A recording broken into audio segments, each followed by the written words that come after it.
Hello everyone. Today we are going to talk about arrays and pointers, part of programming in C course. In C, arrays and pointers are closely related concepts.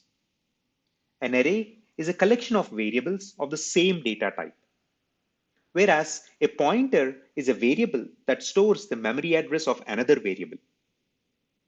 The relationship between arrays and pointers can be demonstrated in the following example.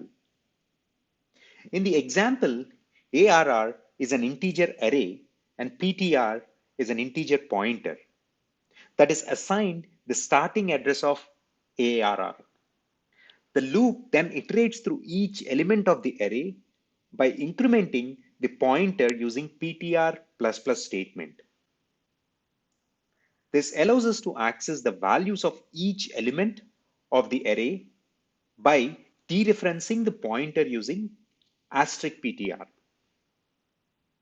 This demonstrates the close relationship between arrays and pointers in C, as arrays can be treated as pointers to their first elements.